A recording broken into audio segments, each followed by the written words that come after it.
Gold hub తాకట్టులో ఉన్న బంగారాన్ని విడిపించి కొనబడును. అదే రోజు ఆన్లైన్ ధరకు కొని డబ్బులు ఇవ్వబడును. నమస్తే, వెల్కమ్ టు అవర్ ఛానల్. నేను మీ ప్రియాంకర. ఈ రోజు మనతో పాటు ప్రముఖ పొలిటికల్ అనలిస్ట్ అంకమరావు గారు ఉన్నారు. వారితో మాట్లాడదాం. నమస్తే సార్. సార్, తెలంగాణలో రాజకీయాలు ఈ రోజు ఏ మలుపు తిరుగుతున్నాయో తెలియట్లేదు. అంటే రీసెంట్ గా కేసీఆర్ చేసిన వ్యాఖ్యలు ఏవైతే ఉన్నాయో పెద్ద దుమారం రేపుతున్నాయి. అంటే కాంగ్రెస్ పార్టీకి సంబంధించిన 20 మంది నేతలు తనతో టచ్ లో ఉన్నారని, ఎప్పుడైనా వారిని తీసుకొస్తామంటూ కూడా ఆయన అంటున్నారు. అసలు ఏంటి కేసీఆర్ మాటల వెనక ఆంతర్యం ఏంటి? సహజంగా తన దగ్గర నుంచి ఒక 20 మంది వెళ్తున్నారనేది ఆయన సమాచారం ఉంది. 20 పై మాట. ఇప్పుడు ఆ 39 మందిలో 9 మంది కంటే మిగిలేటట్టు లేరు. అటు భారతీయ జనతా పార్టీకి, ఇటు కాంగ్రెస్ పార్టీకి వెళ్తారు. వాళ్ళు కూడా కొంతమంది ఇప్పుడు కాంగ్రెస్ పార్టీలోకి వెళ్ళారు, కొంతమంది భారతీయ జనతా పార్టీకి వెళ్తున్నారు. ఆ పార్టీకి ఎవరూ రావట్లేదు. ఇక్కడ బాగా గుర్తుంచుకోవాల్సిన అంశం. ఇప్పుడు నిన్న ఆయన మాట్లాడిన సందర్భం చూసుకున్నా కూడా ఇప్పుడు ఆయన 17 మంది బీఆర్ఎస్ లోక్సభ అభ్యర్థుల్ని ప్రకటిస్తున్నారు. బీఫామ్లు కూడా ఇచ్చారు కదా. ఆ సందర్భంగా మాట్లాడిన దాంట్లో చూసుకున్నా కూడా వాళ్ళని కాపాడుకోవాలని, లేదు బీఆర్ఎస్ ఇంకా తెలంగాణలో ఉంది, తిరిగి అధికారంలో రాబోతుంది అంటే తప్ప నాయకులు ఎవరు మిగిలేటట్లేరనే భావంతో ఆయన మాట్లాడుతున్నారని చాలా స్పష్టం. ఈయన ఇప్పుడు రేపు పొద్దున భారతీయ జనతా పార్టీకి వెళ్తారేమో కానీ బీఆర్ఎస్ కిందకు వస్తారు. బీఆర్ఎస్ఏ భారతీయ జనతా పార్టీలో వినియోగం కాబోతుందని చెప్పని ప్రజలందరూ భావిస్తున్నారు. నాయకులు కూడా అట్లానే ఆలోచిస్తున్నారు.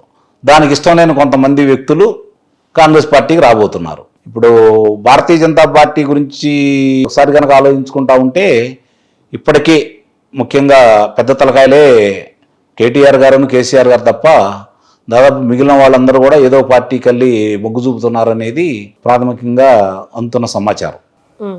కాబట్టి ఆయన దాన్ని మభ్యపెట్టడానికి, మనోధైర్యం నింపడానికి రేపు పొద్దున భారతీయ జనతా పార్టీకి కాంగ్రెస్ పార్టీకి మధ్య లోక్సభ ఎన్నికల పోరు కూడా జరగబోతుంది. 3వ స్థానంలో బీఆర్ఎస్ ఉందనే అభిప్రాయం ప్రజలందరికీ కూడా ఉంది. నేను ముఖ్యంగా అంటే వాళ్ళ పేర్లు బయట పెట్టలేను కానీ ఈరోజు పార్టీ ప్రతినిధులు, శాసనసభ్యులుగా ఉన్న వాళ్ళ కుటుంబ సభ్యులే భారతీయ జనతా పార్టీకి ఓటేయాలనుకుంటున్నారు. బీఆర్ఎస్కి ఓటేస్తే ఉపయోగం ఏం లేదు. వాళ్ళ బంధువులు కూడా భారతీయ జనతా పార్టీకి ఓటేయాలనుకుంటున్నారు. ఎక్కువ మంది యువత భారతీయ జనతా పార్టీకి వెళ్ళి మొగ్గు చూపుతున్నారు అనేది వాస్తవం. అందుట్లో ఎలాంటి సందేహం కూడా ఏం లేదు. అంటే శాసనసభ ఎన్నికల్లో కొన్ని తప్పులు చేసింది కానీ భారతీయ జనతా పార్టీ ఆ తప్పులు కానీ చేయకపోతే ఇంకొంచెం బలంగానే వాళ్ళకి స్థానాలు వచ్చి ఉండేవి. ఇప్పుడు అలాంటి అవకాశం లేకుండా కొంచెం అభ్యర్థుల ఎన్నిక కూడా బాగానే ఉందని, కాబట్టి కాంగ్రెస్ పార్టీకి భారతీయ జనతా పార్టీకి మధ్య పోరాటం జరిగిద్దని అయితే నేను భావిస్తున్నాను.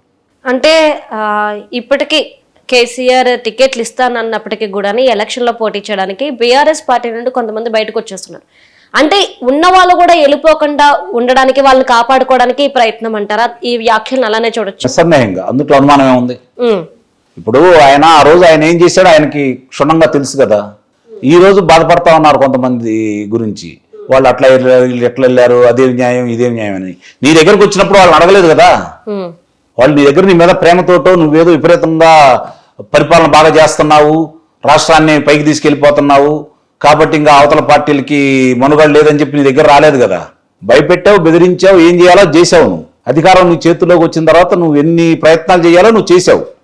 ప్రత్యక్ష సాక్ష్యాలు కనపడతానే ఉన్నాయి. బెదరగొట్టావు, పార్టీలు లేకుండా చేయాలని ప్రయత్నం చేసావు. పార్టీలనే కనుమరుగు చేయాలనుకున్నావు. ఇప్పుడు నీ పార్టీ కనుమరుగయ్యే పరిస్థితి వస్తుంది. అది నువ్వు చేసావు కాబట్టి, ఎలా చేసావు నీకు తెలుసు కాబట్టి ఎదుటాళ్ళు చేస్తారని భయపడుతున్నాడని చెప్పని భావించాల్సి వస్తుంది. ఇప్పుడు మొట్టమొదటిసారి అధికారంలోకి వచ్చావు, కొంతమందిని తీసుకున్నావు. రెండోసారి 86 స్థానాలు నీకు వచ్చినాయి కదా. మరి నీ ఇంకా పక్క పార్టీ వాళ్ళతో నీకేంటి సంబంధం? అంటే నీ కార్యకర్తల మీద, నీ నాయకుల మీద పోరాడి గెలిచిన వాళ్ళని, నిన్ను నమ్ముకున్న నీ నాయకులను నట్టేట ముంచి వాళ్ళని తీసుకున్నప్పుడు ఈ యొక్క ధర్మ సందేహాలు కానీ న్యాయాన్యాయాల గురించి ఆ రోజు ఆలోచించలేదా? ఎలా తీసుకున్నావు? ఆ రోజు ఏ ప్రాతిపదికన తీసుకున్నావు? తీసుకోవడమే కాకుండా వాళ్ళకి అమాత్యులను చేసావు కదా నువ్వు. మరి నువ్వు ఎక్కడన్నా అక్కడ న్యాయం చేస్తే ప్రజాస్వామ్యబద్ధంగానో లేకపోతే పార్టీ సిద్ధాంత పరంగానో పార్టీ కార్యకర్తలకి న్యాయం చేసేసి, నీకోసం శ్రమించిన వాళ్ళ కోసం న్యాయం చేసేసి అవతల పార్టీ వాళ్ళు నువ్వు తీసుకున్నప్పుడు, నువ్వు శుద్ధపోసం అయినప్పుడు దాని గురించి మాట్లాడితే ఒక అర్థం ఉంటుంది. నీ పార్టీలోంచి జారిపోతున్న ఎలా కాపాడుకోవాలని చెప్పని నువ్వు ప్రయత్నం చేస్తున్నావు. ఆ రోజు అధికారం బెల్లం చుట్టూ ఈగలు మూగినట్టు రాజకీయ నాయకుల పరిస్థితి. ఈరోజు సిద్ధాంతాలు లేవు, న్యాయాన్యాయాలు లేవు కదా. ఆ పార్టీకి ఎలా అయితే ఎన్నుపొడి పొడిచారు, ఇప్పుడు నిన్న అలా ఎన్నుపొడి పొడుస్తున్నారు. సహజం, అది ఎన్నుపొడి పడటం రాజకీయంలో ఈరోజు. పొడవపోతే వాడు రాజకీయ నాయకుడు కాదనే పరిస్థితి ఈరోజు ప్రజల్లో ఉంది. ఆ పార్టీ ఈ పార్టీ లేదు, అన్ని పార్టీలకు అట్లానే ఉన్నాయి. అవును. ఇదే పరిస్థితి కనుక కాంగ్రెస్ కొండ వచ్చినట్టయితే ఈ పార్టీకి నువ్వు సగం మందిని తీసుకునేవాడివేగా. నీకే 64 స్థానాలు వచ్చి వాళ్ళకే ఆ 39 స్థానాలు వచ్చినట్టయితే ఈ పార్టీకి ఎంతమందిని తీసుకునేవాడివో నువ్వు. నువ్వు సచ్చీరుడు అయ్యి ఓ సిద్ధాంతపరంగా వెళ్ళిన మనిషి అయితే ఎదుటాల గురించి విమర్శించాలి. పార్టీ మారకుండానే అమర్చులు చేసావు కదా నువ్వు, నిమిషాలు గడవకుండానే. ఈ రోజు దాని గురించి మాట్లాడుకుంటే ఎట్లా? దెయ్యాలు వేదాలు వల్లించినట్లున్నాయి ఈరోజు రాజకీయ పార్టీలు. మా సభ్యులు అట్టు వెళ్తున్నారు, ప్రలోభ పెడుతున్నారు అంటే ఆ రోజు నువ్వేం ప్రలోభ పెడితే నీ దగ్గరకు వచ్చారు? ఏం ఆశ చూపిస్తే నీ దగ్గరకు వచ్చారు? ముందు చెప్పు, నువ్వేం ఆశ చూపించావు? ఇవన్నీ రాజకీయానికి మాట్లాడుకోవడం మనుగడ సాగించడానికే తప్ప ఏ పార్టీ సిద్ధాంతాలని అంటే నేను పార్టీని సమర్థించట్లేదు, ఓ పార్టీని విమర్శించట్లేదు. ఇప్పుడు ఆయన మాట్లాడాడు కాబట్టి నేను దాని గురించి అంశాన్ని బయట తీసుకొస్తున్నాను. ఏ రాజకీయ పార్టీ అయినా తను మాత్రమే బాగుండాలా, ఎదుటి పార్టీలు కనపడకూడదనే దృక్పథంతో ఉన్నాయి. ప్రతిపక్షాలు బలంగా ఉండి ప్రశ్నించే తత్వం ఉంటే మన వాళ్ళు ఊళ్ళు దగ్గర పెట్టుకుని బాగా పనిచేస్తారనే ఆలోచన మర్చిపోయి ప్రతిపక్షాలే లేకుండా చేస్తే మనమే శాశ్వతంగా రాజ్యాధికారంలో ఉండొచ్చని భావిస్తున్నారు. కాబట్టి ఇలాంటి విపరీతమైన విపత్కర పరిణామాలు ఈరోజు సంభవిస్తూ ఉన్నాయి. సార్, అంటే బీఆర్ఎస్ పార్టీ నుండి బయటకు వచ్చేస్తున్న వాళ్ళు ఎవరైతే ఉన్నారో ఏ కారణం చేత బయటకు వచ్చేస్తున్నారు అనుకోవచ్చు మనం? కారణాలు ఏమి లేవు. ఇక్కడ అధికారంలో లేదు. గతంలో ఈయన ఎలా తీసుకున్నాడో వాళ్ళకి తెలుసు కాబట్టి వీళ్ళు అట్లానే వెళ్ళిపోతున్నారు. ఆ రోజు కార్యకర్తల మనోగతాన్ని గౌరవించలేదు, నాయకుల మనోగతాన్ని గౌరవించలేదు. వాళ్ళు వస్తే చాలు అవతల పార్టీని బలహీనపరచాలని భావించారు. ఇప్పుడు వాళ్ళు అలానే భావిస్తున్నారు కాబట్టి వాళ్ళకు కూడా ఏదో ప్రలోభాలు లొంగుతారు. రాజకీయ నాయకులే కదా ప్రలోభాలకు గురి చేసేది, అధినేతలే కదా నాయకులకు ప్రలోభాలను గురి చేస్తుంది. ఎవరికి ఊరక ప్రేమతోటో వాళ్ళ మీద ఏదన్నా అభియోగాలు ఉంటే ఇదిగో మీ మీద అభియోగాలు ఉన్నాయి, మిమ్మల్ని కారాగారంలో వేస్తామని భయపెట్టు, లేకపోతే మీకు ఇంత ఇస్తామని చెప్పిన తప్ప వేరే సిద్ధాంతాలు ఏమున్నాయని చెప్పి వీళ్ళు పార్టీలు మారుతున్నారు చెప్పండి. వేరే ఏమి లేవు కదా.